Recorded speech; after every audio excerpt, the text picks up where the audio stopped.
Assalamualaikum dan salam sejahtera. MG Flash 20 Januari bersama saya Nur Ayuni Johari. Kita mulakan dengan berita utama. Jabatan Meteorologi Met Malaysia telah mengeluarkan amaran cuaca signifikan yang boleh mengakibatkan hujan lebat berterusan sebanyak 6 kali sebelum banjir luar biasa melanda negara. Bagaimanapun, menurut Datuk Seri Ismail Sabri Yaakob, terdapat sesetengah pihak yang terlibat secara langsung dalam pengurusan bencana tidak mengindahkan amaran itu. Katanya ia berlaku kerana pihak berkenaan mengandaikan monsun timur laut hanya akan melanda negeri-negeri di pantai timur semenanjung sahaja. Persediaan bagi menghadapi musim tengkujuh juga telah banyak tertumpu kepada negeri-negeri di pantai timur dan banjir luar biasa di Selangor yang berlaku adalah di luar jangkaan banyak pihak. Banjir di negeri Selangor bermula pada hari 18 Disember 2021.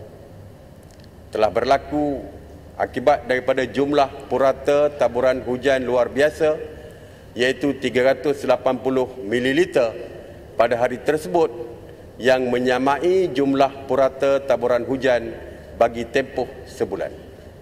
Pada masa yang sama, kejadian air pasang telah menyebabkan banjir ini bertambah lebih buruk. Beliau berkata demikian ketika penerangan berhubung bantuan bencana banjir pada mesyuarat khas Parlimen ke-14 Penggal ke-4 di Dewan Rakyat hari ini. Datuk Seri Ismail Sabri menambah, susulan situasi banjir luar biasa, keadaan kelang kabut telah berlaku pada hari pertama pengurusan banjir di Selangor hingga mengakibatkan pasukan penyelamat menghadapi kesukaran untuk menjalankan operasi. Ini kerana berlakunya kerumitan banjir bandar, malah pada hari kedua, pengurusan banjir di negeri itu tidak menunjukkan perubahan ketara sehingga menimbulkan ketidakpuasan hati mangsa berikutan kelewatan operasi menyelamat serta bantuan. Dalam pada itu, beliau juga memaklumkan sebelum ini Met Malaysia telah mengeluarkan amaran hujan berterusan bagi kategori merah iaitu berbahaya pada 8 Disember 2021. Majlis Pengurusan Bencana Negara NADMA 2.0 berkemungkinan perlu ditubuhkan. Menteri di Jabatan Perdana Menteri Tugas-Tugas Khas Datuk Dr. Abdul Latif Ahmad berkata, bagi menjamin aspek kecekapan pengurusan ia akan diperluaskan ke peringkat negeri dan daerah. Katanya gesaan berhubung perkara itu turut diputuskan menerusi mesyuarat Jemaah Menteri pada 22 Disember tahun lalu. Sehubungan itu, menurut Datuk Abdul Latif, struktur sedia ada NADMA akan diteliti semula untuk memperkukuh peranannya sebagai peneraju pengurusan bencana negara. Tambahnya, ia sedang dalam tindakan bersama Jabatan Perdana Menteri JPM dan Jabatan Perkhidmatan Awam JPA.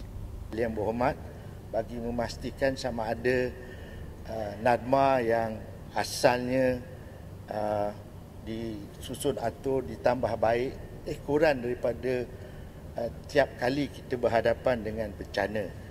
Semoga dengan berakhirnya persidangan ini nanti kita akan dapat memberi satu solution, mungkin NADMA 2.0 bagi memastikan kita betul-betul dapat menggarap bahawa pengurusan bencana ini bukan hanya di peringkat pusat tetapi dia juga merupakan peringkat negeri dan juga di peringkat daerah. Terima kasih Yang Ketua. Beliau berkata demikian dalam sidang khas Parlimen hari ini. Angkatan Muda Keadilan AMK mengemukakan memorandum mengandungi 8 tuntutan yang mendesak supaya Suruhanjaya Pencegahan Rasuah Malaysia SPRM diselamatkan segera. Ketuanya Akmal Nasrullah Nasir berkata antara 8 tuntutan itu adalah mendesak kerajaan menggantung serta-merta tugas Tan Sri Azam Baki sebagai Ketua Pusuruhanjaya SPRM. Kedua, menubuhkan Suruhanjaya Siasatan Diraja ataupun RCI bagi menjalankan satu siasatan secara menyeluruh serta saranan tindakan undang-undang terhadap Tan Sri Azam Baki termasuk memanggil semua saksi dan meneliti semua dokumen berkaitan. Yang ketiga, meminda Akta SPRM 2009 bagi memperkasa integriti, ketelusan serta proses semak dan imbang yang adil. EMK turut mendesak supaya semua calon Ketua Pesuruhjaya SPRM pada masa depan mestilah membuat pengisytiharan harta terlebih dahulu sebelum pengesahan lantikan dibuat. Selain itu, mereka juga menuntut supaya kerajaan memperkenalkan ruang undang-undang hidup melampaui kemampuan dan individu yang terbabit perlu membuktikan dari mana kekayaan diperolehi. EMK turut mendesak supaya prosiding Jawatankuasa Kira-kira Wang Negara PAC dan Jawatankuasa Pilihan Khas PAC dijalankan secara terbuka kepada awam dengan keterlibatan secara langsung pihak media.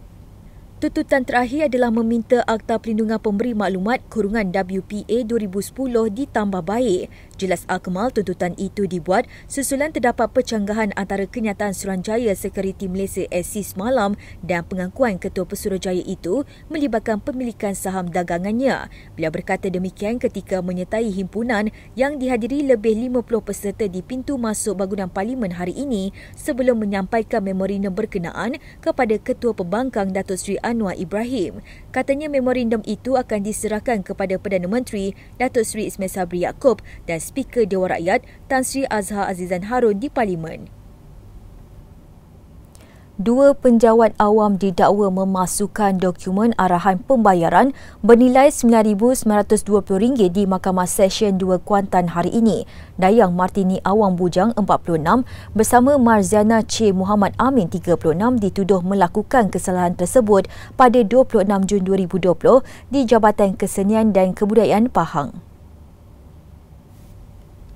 Pertuduhan dibacakan Pegawai Pendakwa Raya Suruhanjaya Pencegahan Rasuah Malaysia SPRM Kamaria Seman di hadapan Hakim Dato' Ahmad Zamzani Muhammad Zaid. Mereka didakwa memalsukan dokumen arahan pembayaran berkaitan perkhidmatan menyediakan aksesori set kepala pelanduk bagi kumpulan kesenian jabatan atas nama Anas Niaga berjumlah RM9,920 kepada JKKN bagi tujuan menipu. Atas kesalahan itu, Dayang dan Marziana disiasat di bawah Seksyen 468 Kanun Kesesaan dan dibaca bersama Seksyen 34 Kanun Kesesaan. Jika disabitkan kesalahan, mereka boleh dikenakan hukuman penjara selama tempoh 7 tahun dan dikenakan denda. Peguam bela bagi kedua-dua tertuduh, Syed Azimal Amir Syed Abu Bakar memohon pengurangan wang ikat jamin memandangkan mereka masih dalam perkhidmatan awam dan membantu keluarga masing-masing. Dalam rayuan, peguam bela memohon pertimbangan mahkamah berikutan kedua-dua tertuduh telah memberi kerjasama dalam siasatan dan hadir sendiri ke mahkamah. Difahamkan tertuduh pertama masih menanggung 4 orang anak kandung dan seorang anak angkat, manakala tertuduh kedua mempunyai 3 orang anak sebagai tanggungan. Mahkamah memutuskan ikat jamin sebanyak RM8,000 seorang bagi kedua-dua tertuduh. Kes disebut semula pada 22 Februari depan.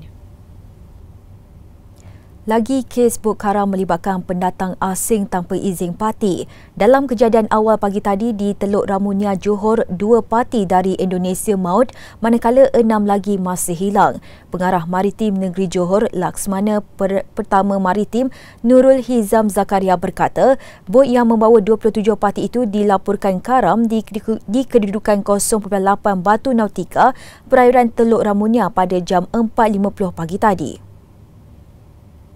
Katanya dalam satu kenyataan, Maritime Rescue Subcenter MRSC Johor Bahru mendapat maklumat melalui Zon Maritim Tanjung Sedili ZMTS mengenai kejadian yang dilaporkan Tentera Laut Diraja Malaysia TLDM. Katanya pada jam 3.45 pagi, radar sistem pengawasan laut Swasla Maritim Malaysia mengesan satu sasaran curiga sedang bergerak dari perairan Pulau Bintan Indonesia menuju ke perairan negara. Hasil maklumat itu, aset TLDM telah mengesan sasaran curiga pada jam 4.10 pagi sebelum bot suspek bertindak melarikan diri secara agresif dan berbahaya lalu terbalik dan karam di lokasi kejadian. Nurul Hizam berkata, seramai 21 mangsa berjaya ditemukan termasuk 2 mayat wanita. Jelasnya 19 mangsa yang masih hidup terdiri daripada 10 wanita dan 9 lelaki. Kesemua mangsa yang selamat ditahan bagi siasatan lanjut dan pihak MRSC Johor Bahru telah mengaktifkan ops cari lamat pada pukul 6.40 pagi bagi mencari baki mangsa yang hilang.